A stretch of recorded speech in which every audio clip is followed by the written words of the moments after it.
got the chance to interview Knicks legend Walt Clyde Frazier. He was a member of the Knicks' 2 championship teams, the first 2 in 1970 and 73. Now, we no longer have to say the only 2, because now there's a third. So he was the member of the first 2 championship teams. And Clyde's somebody who I've had the privilege of interviewing many times throughout the years. So shout out to him for always being there for me. And now I asked him a question in San Antonio after the Knicks won the championship last Saturday. I asked him, where does he, I didn't even ask him because I was kind of careful with how I chose my words. I didn't ask him, do you think that this Knicks team is one of the elite NBA teams ever? I didn't ask him that. I could have put it to him that way, but I didn't. I asked the question a little bit more diplomatically. I said, you know, I named some of the Knicks exploits over this playoff run, and I said, where do you rank this Knicks team among some of the elite teams of all time? And really, I'll tell you, for one of the first times ever that I can remember talking to him throughout the years, he kind of scoffed at the question. He kind of really dismissed it. He was like, this Knicks team won't be considered one of the best teams ever. I was like, okay. I was kind of taken aback by the way he answered it. And he said, how many Hall of Famers does this team have?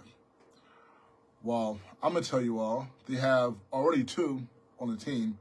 Jalen Brunson and Karl Anthony Towns are going to the Hall of Fame, all right? There are people who have done less. I mean, everybody knows Jalen Brunson is going to the Hall of Fame, but some people may say Karl Anthony Towns. Some people may scoff at the notion that Karl Anthony Towns will be in the Hall of Fame. Well, I'm here to tell you all, there are players who are in the Hall of Fame now who have done less than Karl Anthony Towns. One of them is everybody's favorite Knick, or maybe used to be their favorite Knick, Carmelo Anthony, who was in the Hall of Fame. He did nothing but score a bunch of meaningless points. His career had no substance, and it's all superficial, okay? All right? He won a total of 3 playoff series in 19 seasons. Let's not forget, he's in the Hall of Fame. Karl Anthony Towns has done more than he has already in his career. His career is not over with at all. Karl Anthony Towns is going to the Hall of Fame. Jalen Brunson, no argument. And several other Knicks I could see making it, okay, eventually. I mean, their careers are not over. They have a lot more to play. OG could find his way to the Hall of Fame, okay? He's never made an All-Star team, but when you saw the way he played in the playoffs, okay, he's everybody's All-Star, okay? Now, can he have a consistent 82-game regular season and make an All-Star team one day? You know, we'll see. But if we're looking at his play in the playoffs, and we know the playoffs is the most important time of the season, if we look at him based on the playoffs, this guy is a top 20, top 25 player, All-Star, no doubt about it, right? So we'll see where the rest of his career takes him. But OG, with the way he played, okay, he got a shot to be in the Hall of Fame, okay? Josh Hart, never made an All-Star team, and it's hard to make the Hall of Fame if you never made an All-Star team, okay? But I'm sure we can find some guys who are in the Hall of Fame right now who never made an All-Star team, okay? One guy who comes to mind, okay, and maybe he did make an All-Star team. I don't remember him making an All-Star team. But Larry Divac is in the Hall of Fame, okay? Did Larry Divac make an All-Star team? I can't remember him making one, okay? Maybe he did one time when he was in the Eastern Conference with Charlotte. Maybe. But I don't think he did, okay? He's in the Hall of Fame. Yao Ming is in the Hall of Fame. Yao Ming did nothing in the NBA, okay? He was a phenomenon, okay, from China, 7'6".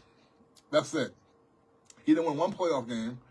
His body broke down on him. He would have had more success, okay, had his body not failed him, but he didn't do anything to make the Hall of Fame, okay? And so Josh Hart and they love saying how the Basketball Hall of Fame is not just the NBA Hall of Fame. They say it's the Basketball Hall of Fame. So they take into account everything you did in your basketball career. Okay. Well, if that's the case, then Josh Hart had one championship in college at Villanova. You know, Jalen Brunson had 2, but he's already in there. We know that. Mikal Bridges, okay? Another guy in the Knicks starting 5 who had never made an all-star team, but he has a championship now, and he had 2 championships in college at Villanova with Brunson, and Josh Hart was ahead of them, and Josh Hart was a part of one of those championships too. All right? So the 3 guys in the starting 5 who were not already locked to be in the Hall of Fame, they all have a shot to be in the Hall of Fame. And then you look at the Knicks starting 5 in the 70s, right? I mean, okay, so I'm assuming more than 2 of those guys are in the Hall of Fame. But let's calm down. Let's pump the brakes, because the guys from those teams who are in the Hall of Fame, all right, when they went to the Hall of Fame, they were compared against what? Like 20, 25 years, 30 years of NBA history, okay? The standard for what they were measured against wasn't what the standard that today's player has to be measured against, like 80 years of NBA basketball players, okay? Where the game has evolved and gotten much tougher, players have gotten much better. I'm sorry, but there's some people who don't want to hear what I'm about to say, and they're in denial, all right? I have an uncle who's in denial, all right, a Knicks fan. He called up here about 3 weeks ago, all right? He's in denial, okay?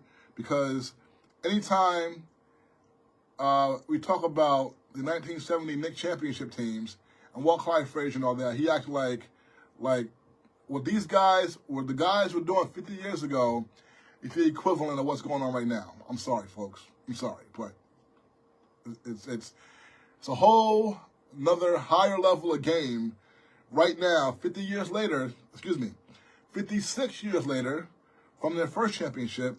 The level of play being played is way higher than what the 1970, 73 Knicks were doing on the court, okay?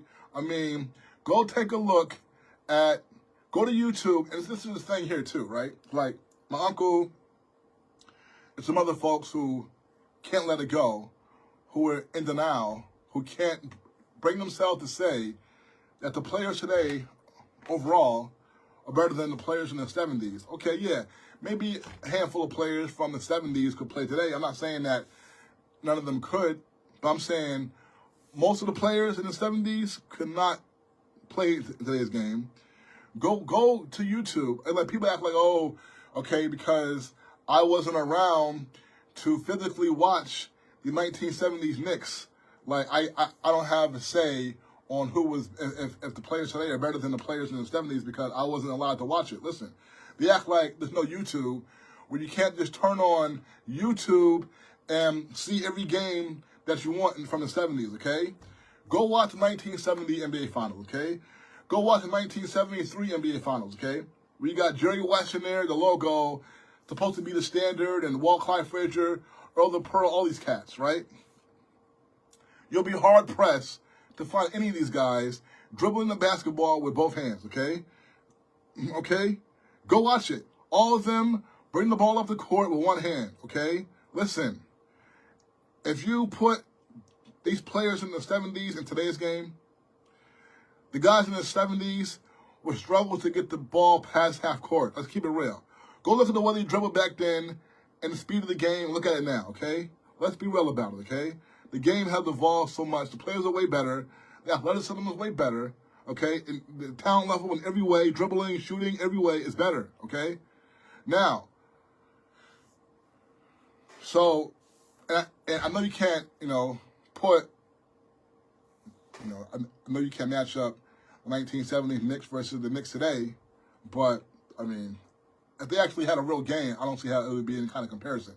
But now, you want to compare both teams to their era and how good and dominant they were in their era, okay?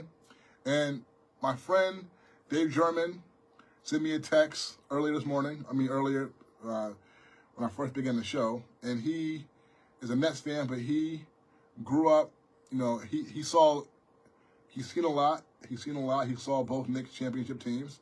And he pointed out to me that the first Knicks championship team from 1970, the 69-70 Knicks, he said that they started 23-1 and they were the best Knicks team in franchise history. Okay. That's fair. That's a great point. 23-1, you can't beat that. But I do know someone who watched both Knicks championship teams, a fan of both teams, and saw this team. And before the Knicks lost their one game in the finals, before that, he was saying that these Knicks, he was ready to say, were better than the 70s Knicks teams that won. And he was ready to say that the Knicks team now is the best in team history. Now, this guy he's a popular New York radio voice. His name is Joe Benigno, okay? He's a serious sports historian, big Knicks sports historian. Actually, my favorite media person to listen to, okay? Because of his history. His politics makes me upset. I get mad. But I've been listening to this guy since 1995, before he even got crazy with the politics and went off the deep end. But that's a whole other issue. But in terms of just basketball and sports history, and the New York teams and the teams he roots for, which are the Knicks, right, is one of them. He knows his stuff. And he said, I haven't heard what he had to say since the Knicks won the championship, because they did lose one game, and the margin of victory that they were winning by wasn't as large in the finals as it was in the first three series. But the Knicks still finished with the highest point differential in NBA playoff history, okay? That's number one. First thing that this Knicks team had that no other team did, okay? Number one in playoff point differential, okay? Number one also the Knicks were in consecutive road playoff wins, all right? Knicks had 9 straight to finish out. Imagine that, folks. These Knicks won 9 straight games on the road in these playoffs, all right? Which is the NBA record. Going into the last game, Game 5 in San Antonio, they were tied with the Lakers. The 2001 Kobe and Shaq Lakers for 8 straight road playoff wins. The Knicks, that last game in San Antonio, Game 5, that clinched the championship, that was their 9th straight road playoff win. Knicks are the owners of that record, okay? The most, I'll say it again, the most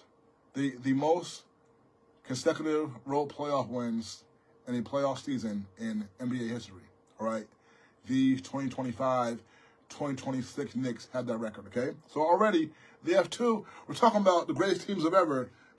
They have 2 of the records, right, for the playoffs. And we know that the most important part of the season is the playoffs, okay?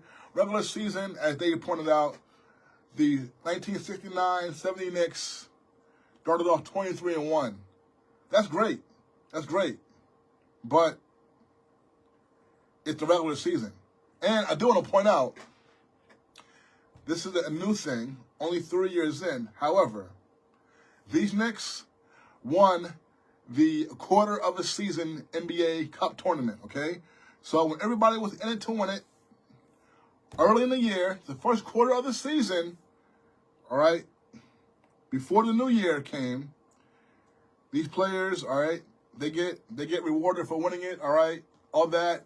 Every team was in it to win it. Every player was in it to win it, wanted that early season cup trophy. Knicks won it. And they beat the Spurs to get it. And in the game that they won, very similar to how the finals went. The 4 games the Knicks won in the finals, they were down in every game. It was 5 games, all right? We know the Knicks won 4, lost 1, all 5 games. The Knicks trailed by double digits in the first quarter, all right? And, of course, came back and won. In the NBA Cup in December against San Antonio, Knicks were down by double digits, all right, in the second half. And what did they do? They did what they did here in the finals. In Game 5, the last game, Knicks were down 16 points in San Antonio. Sitting in San Antonio, seeing the Knicks down by 16, without thinking about coming back for Game 6, Madison Square Garden, with a chance to clinch in front of the Garden crowd, in front of all the friends that you've met, being there for years? No. That thought did not even enter my mind because you knew these Knicks were going to come back, all right? And take care of business in the championship series, get that championship trophy, raise it, and walk out of there with the new NBA playoff consecutive road win streak record, all right? And that's what they did. Jalen Brunson, shout out to him, a real leader, a real star, unbelievable. That man deserves so much applause, folks, because